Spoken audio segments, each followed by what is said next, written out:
ఓం శ్రీ గురుభ్యో నమః. గం గణాధిపతయే నమః. శ్రీ తులసి అస్ట్రో ఛానల్ ప్రేక్షకులకు స్వాగతం.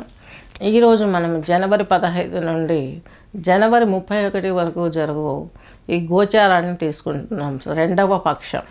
ఈ రెండవ పక్షంలో తీసుకున్నట్లయితే ప్రధానంగా తీసుకున్నట్లయితే బృహస్పతి వృషభం, అలాగే శని భగవంతుడు కుంభం, నెక్స్ట్ రాహు వచ్చేసి మీనం, కేతు వచ్చేసి కన్య, రవి భగవానుడు వచ్చేసి మకరం. ఇక్కడ 21వ తేదీ నుండి మిథునంలోకి కుజుడు వక్రకుజుడు, 24 నుండి ఒకటి మకరంలోకి బుధుడు, ఈ యొక్క 28వ తేదీ జనవరి నుండి మీనంలోకి శుక్రుడు వెళ్తున్నారు. ఇది గోచారం. చంద్రుడు వచ్చేసి మనకు తులారాశిలో ఉన్నారు, బుధుడు వచ్చేసి మనకు ధనస్సులో ఉన్నారు. ఈయన 24వ తేదీ సింహ ధనస్సు వేడి మకరంలోకి వెళ్ళి బుధాదిత్య యోగంలో ఉంటారు. అలాగే ఈ యొక్క నెక్స్ట్ శుక్రుడు మీనంలోకి వెళ్తాడు. అంతవరకు మీనంలో 28 వెళ్ళే వరకు ఈయన కుంభంలో శనితో కలిసే ఉంటారు. ఈ విధంగా ఉంది గోచారం. ఇప్పుడు తీసుకున్నట్లయితే మన ఛానల్లో, మన ఆశ్రమంలో మనము ఆన్లైన్ కోచింగ్ ఇస్తున్నాం. Astrology, yoga, music therapy. వీటిని కావాల్సిన వాళ్ళు స్కూల్స్ అయినా సరే, ఏదర్ గ్రూప్స్ అయినా సరే, ఈ విలువైన సమాచారం మాకు కావాలనుకున్న వాళ్ళు కాంటాక్ట్ చేస్తే మీకు క్లాసులు చెప్పడం జరుగుతుంది. థెరపిస్ట్ నేను. అలాగే నేను ఆర్ట్స్ డిపార్ట్మెంట్లో యోగా ఎగ్జామినర్గా పనిచేశాను. అలా చేసిన తర్వాత నేను రిజైన్ చేసి మూడింటి వాటిపైన కృషి చేశాను. ఇప్పుడు తీసుకున్నట్లయితే మీరు ఇవన్నిటిపైన ఒక అవగాహన కోసం ఎక్కువ థెరపీ ఇస్తాను నేను. జనరల్ క్లాస్ ఒకటి ఉంటుంది, థెరపీ అన్నీ చాలా గ్రూప్ సెక్షన్లలో ఉంటాయి. ఎనీ డిసీజ్కి నేను థెరపీ ఇవ్వగలను. నా పైన భరోసా వదలండి. మీకు మ్యూజిక్ థెరపీ ఇస్తాను, యోగా థెరపీ ఇస్తాను. అలాగే అస్ట్రాలజీ పరంగా మీరు ఏమైనా శాంతులు చేసుకోవాల్సినవి ఉంటే చేపిస్తాను. నెక్స్ట్ మకర రాశి, మకర లగ్నం. ఇక్కడ ఉత్తరాషాఢ 3 పాదాలు, శ్రవణం 4, ధనిష్ట 2 పాదాలు కలిపి మకర రాశి, మకర లగ్నం కిందకి వస్తుంది. ఏలిన నాటి శని ప్రభావం వెళ్ళిపోతుంది. ఇప్పటి నుంచే కొన్ని శుభసూచకాలు మీకు ఎదురవుతూ ఉంటాయి. నెక్స్ట్ మీకంటూ అష్టమాధిపతి మీ రాశిలోకి వచ్చేసారు. అష్టమాధిపతి రవి మీ రాశిలోకి వచ్చారు. హెల్త్ విషయంలో కొంచెం జాగ్రత్త పడాల్సిన అవసరం ఎంతైనా ఉంది. అలాగే 8వ ఇంటి వీక్షణ ద్వారా కుజుడు మిమ్మల్ని ఈయన మీ యొక్క రాశిలో ఉన్న రవిని చూస్తున్నాడు. అష్టమ దృష్టితో చూస్తున్నాడు కాబట్టి వెహికల్స్ నడిపేటప్పుడు జాగ్రత్త వహించాలి. నెక్స్ట్ వచ్చేసి శుక్రుడు శని మీకు 2వ ఇంట్లో ఉన్నారు. శుక్రుడు మీకు వచ్చేసి 5th 10th హౌస్ లార్డ్, కేంద్రాధిపత్యము, కోణాధిపతి వచ్చినటువంటి ప్లానెట్. దీని మూలకంగా మీకు సకల శుభాలు జరుగుతాయి. 2లో యోగిస్తాడు, మంచి ధనాన్ని ఇస్తాడు, కుటుంబంలో మంచి వాతావరణాన్ని ఇస్తాడు. మీ హెల్త్ క్యూర్ అవడానికి కూడా ఆయన కొంత సపోర్ట్ చేసే అవకాశం చాలా వరకు ఉంది. సంతానం దగ్గరికి తీసుకుంటారు. పెద్దవాళ్ళు అయితే, చిన్నపిల్లలు అయితే తల్లిదండ్రులు మీకు ప్రొటెక్షన్ ఇస్తారు.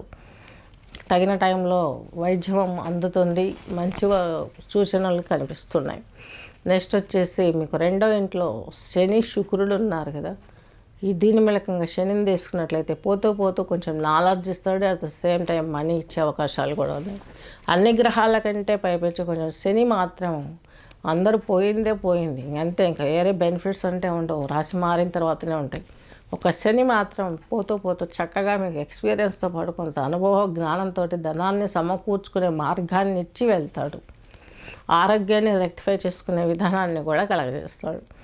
నెక్స్ట్ గురువు బృహస్పతి మీకు వ్యయాధిపతి, తృతీయంలో రాహు మీకు వాక్కు కొంచెం ఇబ్బంది. సివిలింగ్స్ ప్రాబ్లమ్స్ స్కోర్ తెచ్చుకుంటారు మీరు, దాయాదులతో కావచ్చు, సొంత అన్నతమ్ములతో కావచ్చు. నెక్స్ట్ గురువు వచ్చేసి మీకు వ్యయాధిపతి, తృతీయాధిపతి అన్నాం కదా. ఈయన వచ్చేసి మీకు 5వ ఇంట్లో ఉన్నాడు. మంచిదే, పంచమ గురుడు. కాకపోతే కొంచెం హెల్త్ కొడుతూ ఉంటుంది. ఆధిపత్యం మంచిది కాదు. ఉన్న ప్లేస్ మంచిది. పంచమ స్థానంలో గురువు ఉంటే చాలా మంచిది. సంతానం విషయం, హెల్త్ విషయంలో కొంచెం ఇబ్బందులు ఉంటాయి, ప్రెజర్స్ ఉంటాయి, బట్ క్యూర్ అయిపోతూ ఉంటాయి. అక్కడ ఆనందం దొరుకుతుంది.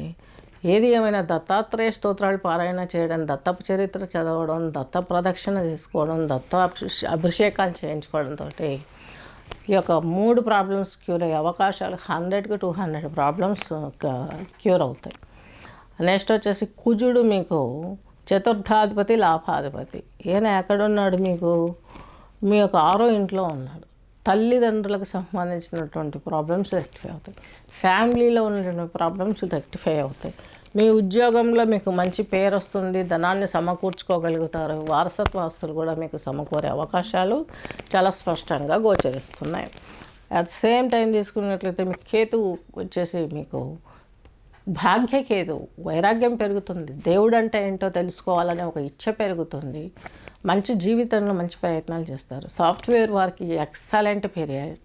మంచి జాబ్స్ స్ట్రాంగ్గా పిల్లర్స్గా అవ్వడానికి మీకు ఇది మంచి పొజిషన్ రావడానికి తగిన సమయం. మీరు ఎఫర్ట్ పెట్టగలిగితే మాత్రం బాగుంటుంది. కళాత్మకమైనటువంటి జీవితాన్ని ఎంజాయ్ చేస్తారు. అన్ని రకాలుగా మీకు బాగుండే అవకాశం స్పష్టంగా గోచరిస్తుంది. వెంకటేశ్వర స్వామిని తీర్థయాత్ర చేయటం, ఎయిదర్ ఇంటి పక్కన ఏదైనా వెంకటేశ్వర స్వామి గుడి ఉన్నా, లేదా ఇంట్లోనైనా వెంకటేశ్వర స్వామికి నిత్యదీపారాధన చేసుకున్న మీ జీవితంలో పెను మార్పులు అనేవి మీరు చవి చూసే అవకాశాలు స్పష్టంగా ఉన్నాయి. మీ రాశిలో బుధాదిత్య అష్టమాధిపతి, అలాగే మీకు 6వ ఇంటి అధిపతి భాగ్యాధిపతి అయిన బుధుడు మీకు బుధాదిత్య యోగంలో మీ రాశిలోనే ఉన్నారు. ఏదైనా బిజినెస్ పెట్టాలనే ఆలోచన వస్తే మాత్రం పెట్టకండి. 8వ ఇంటి అధిపతి రవితో కలిసి ఉన్నాడు కాబట్టి 8th హౌస్ ప్లానెట్ డ్యామేజ్ చేస్తుంది. అనవసరంగా ఫైనాన్స్ లాస్ అయ్యే అవకాశాలు ఉన్నాయి. కాబట్టి నూతన ఆలోచనలు, నూతన ప్రయోగాలు చేసేటప్పుడు 1కి 2 పెద్దల అనుభవజ్ఞులతోటి తగిన సూచనలు తీసుకొని ముందుకెళ్ళగలని ఆలోచిస్తున్నాము.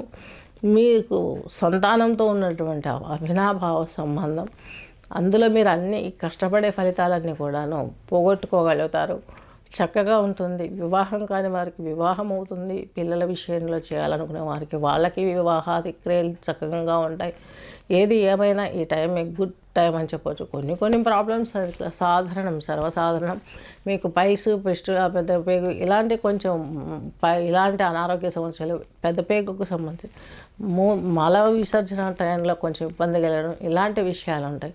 దానికి యోగా థెరపీలో మంచి చిట్కాలు ఉన్నాయి. కావాల్సిన వాళ్ళు థెరపీ క్లాసులు అటెండ్ అవ్వచ్చు. అందులో మీకు చక్కని ఫలితాన్ని ఇవ్వగలవు. స్వస్తి.